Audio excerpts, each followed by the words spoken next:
Hello, my name is Adi, and I'm a graduate student in the Civil and Environmental Engineering Department at North Carolina State University, where I work with Dr. Andrew Bishop. Today, I'm going to be going over my poster for AAAR 2020 titled The Development of Volatility Distributions of Biomass Burning Organic Emissions. This work was done in collaboration with the Environmental Protection Agency. Semi and intermediately volatile organic compounds from biomass combustion consist of thousands of different kinds of compounds, are complex, and depend on several factors. SNIVOCs vary with fuel types, with different combustion conditions, and are generally poorly understood. The reason we care about SNIVOCs are they're thought to be important precursors of secondary organic aerosol, which form an important component of PM 2.5 globally. One method to measure SNIVOCs is by measuring them on sorbent tubes and subsequently analyzing these sorbent tubes using a GCMS to extract compositional information. But since these compounds span thousands of different compounds, a lot of them currently remain unspeciated and are currently unknown. So a simplified framework to represent this complex system exists in the form of the volatility basis set, or VBS. Here, compounds, instead of treating them individually, we bin them based on their volatility and represent them in a figure similar to the one here, where we segregate the organic mass over the volatility space, which is the x-axis. So our overall research objective is to improve our understanding of volatility distributions describing biomass and biofuel combustion organic emissions. And we do this by measuring measurements from different types of combustion and different fuel types. So our conclusions and key findings are namely, the first one is the addition of the filter to the sorbent allows observation of a range of species ranging from the 10 to the minus 2 to 10 to the 6 micrograms per meter cubed in saturation concentration. This method is broadly deployable and fairly consistent and does not require the deployment of a standard analytical instrumentation in the field. The distributions we see across diverse combustion types were fairly similar, even though the emission factors spanned 2 orders of magnitude. And finally, the distributions we see were fairly similar from the ones from the literature, which were not based on an easily field deployable method.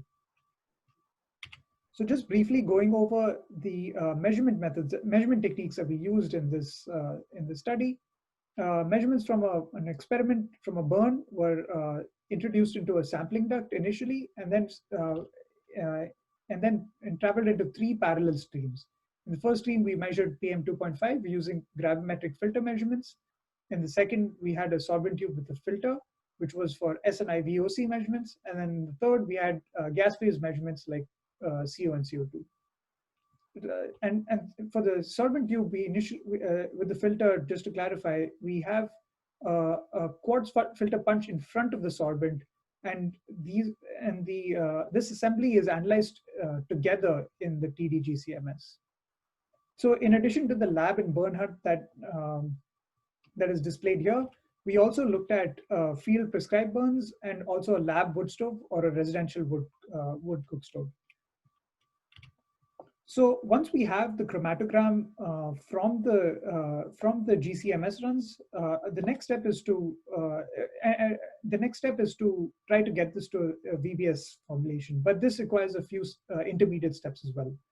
In the first step, we segregate the chromatogram into volatility bins based on N-alkane calibration by separating on the retention times. So by running the initial standard of an N-alkane, we know where the N-alkanes elute, and we're able to apply this for a chromatogram of interest. We use these volatility bin edges to calculate the integrated bin area within each N-alkane bin, and from the total ion chromatogram. The next step to go from bin area to bin mass requires the application of a response factor, which is done using an internal standard calibration run, which was done for each experiment. And then finally, to go from to finally reach the VBS formulation, we convert N-alkane number to a C star or a saturation concentration using a group contribution method or a symbol. The one that we used here was simple rather. But this method relies heavily on the assumption that everything in the chromatogram behaves as if they were an alkane. But what if everything was not an alkane, which might be the case for a dynamic system like biomass burning? So to test this, we looked at different types of compounds, different classes of compounds. And in this figure, we look at the response factor as a function of the retention time. Here we're presenting the alkane number, which is based on the retention time. So for the alkanes, we see that the response factor of alkanes are reasonably well constrained up until C32, after which there's a little more variability. But for different classes of compounds, like the ones we tested here, for example, for the methoxyphenols, we saw that they elute fairly early in the chromatogram, close to C11 and C14, the equivalent in alkane retention time. And they had an average response factor higher by about 30%. Conversely, the pHs had a slightly lower response factor by an average factor of almost 1.8. Another assumption that is implicit in this method is the group contribution method, which we use to convert to saturation concentrations. So on the y-axis here, we have the predicted log saturation concentration using different group contribution methods, and the x-axis we have molecular weight. So we'll see that for the alkanes, there's reasonable agreement between different methods, especially at lower molecular weights, and there's slight deviation at higher weights.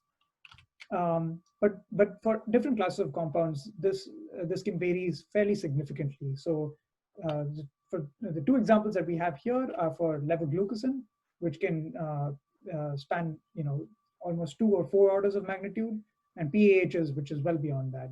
So the group contribution method may matter a significant amount.